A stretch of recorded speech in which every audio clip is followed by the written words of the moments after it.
Dean, how are you? How's your summer been? Summer's been great. Weather's been great. Lots of golf. It's been awesome. You've been dominating on the golf course so far? No, I got smashed today by Aaron Augustidis, our video coach. So I'm not very happy right now. Yeah, well, I mean, that's the way it goes sometimes. I'm sure you'll get him back before the summer's over, won't you? Oh, absolutely. I just need more shots. If you that's all. don't, if you don't get him back during the summer, just get him back in the winter sometime. That's fine. Yeah, exactly. I have the hammer, so he's in trouble. Hey, let me ask you, the trade that was made earlier today, Don Waddell getting Charlie Coyle and Miles Wood from the Colorado Avalanche and doing it for a price that doesn't take anybody off your current roster right now, just Gavin Brindley and a couple of draft picks.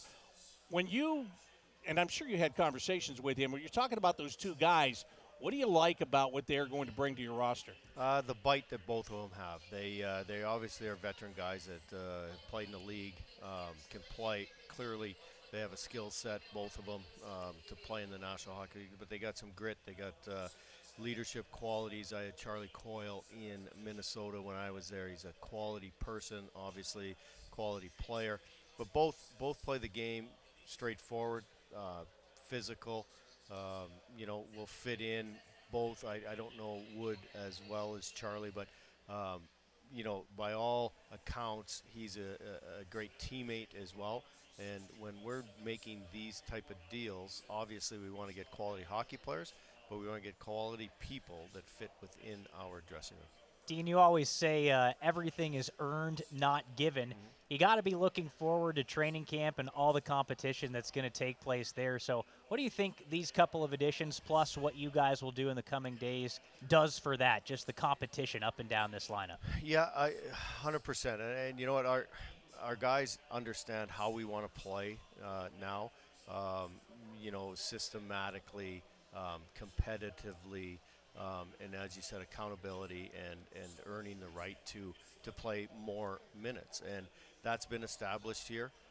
Our players know it, and anybody that comes in here will understand that right away because the guys that have been here will compete their butts off in order to play not only more minutes or more, ice time or whatever it is situationally on special teams, but they know that if they compete and they play the right way, they're going to play, and not only that, they're going to give their team an opportunity to win. Something you said there, really intrigues me in that all these guys know the system, know how to play now. It's year 2 for you coming up, so in your experience, what changes for a team in that second year just in terms of comfortability, confidence, and the way that you guys need to play?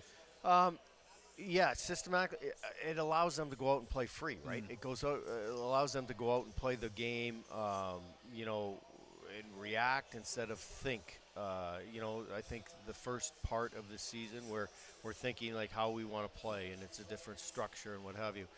The players will teach the other players. They know exactly how we want to play the game. Now you can go out there and just react and play how we want to play, but play freely. So whenever you can give the room to your team, to the leadership, and allow them to teach as much as we want to teach as a coaching staff, the better off we're going to be. Talking with Dean Evason, the head coach of the Blue Jackets, and look, you're not a general manager, but you are the head coach of the team. How much do you get consulted, or how much do you try to make sure that Don Waddell knows what you're thinking about players or situations, or how you want to make this team better? Yeah, the best thing about Don and obviously the entire, like his staff upstairs, obviously with Rick Nash and Chris Clark, is that the communication line is wide open.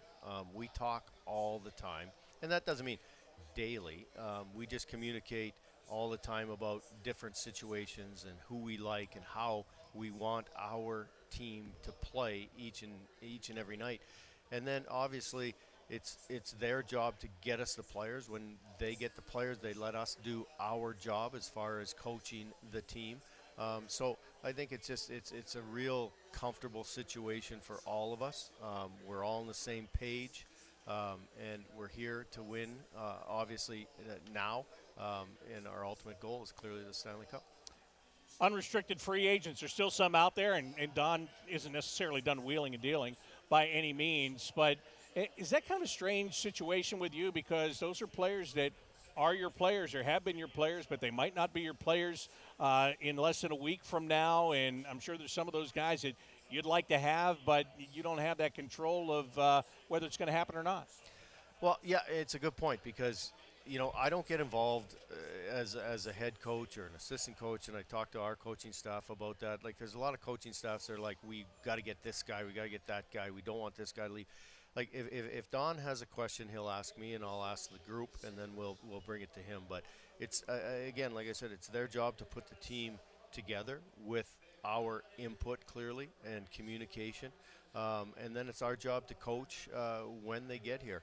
It's difficult, but as an ex-player and now as a coach, you understand that players come, players go. Certainly, coaches come, coaches go. You get fired or leave for different situations. So it's just part of it.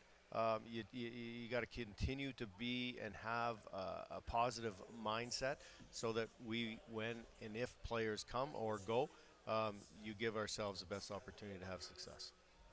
Do you have much to do with the development camp that'll be coming up in a couple of days, or you let your other coaches handle that? Yeah, no, it's more the obviously the development team with headed by Nasher, the Cleveland guys at Trent will come in, and they'll handle most of it. I'll be around, obviously, meeting the guys and watching and just getting a feel for who they are. But again, it's July, right? So you can't put a whole lot of stock into that ice and what have you. You just want to have them come, meet everybody, understand, be in that dressing room, understand what it means to be a Columbus Blue Jacket, and when they get that opportunity, to be here. To take it, grasp it, and thrive to be in that dressing room where it is earned, and they will learn that right away. And you don't need to be on skates yet, do you? Good God, no. just golf spikes. That's it. I never take a stride when I'm on the ice anyway. Not Good that point. I did when I played, but. Well, you took it a half a stride, must have been good enough then. Well, you didn't have to skate as fast as these guys have to these days. I used to be able to hook and hold and slash and fight and whatever, but now it's a little different game. All right, Dean, hey, thank you very much. Really appreciate it. Great checking in with you. Enjoy your time the rest of the night here and getting to meet some of the new prospects during development camp next week. Thanks, guys. Appreciate it.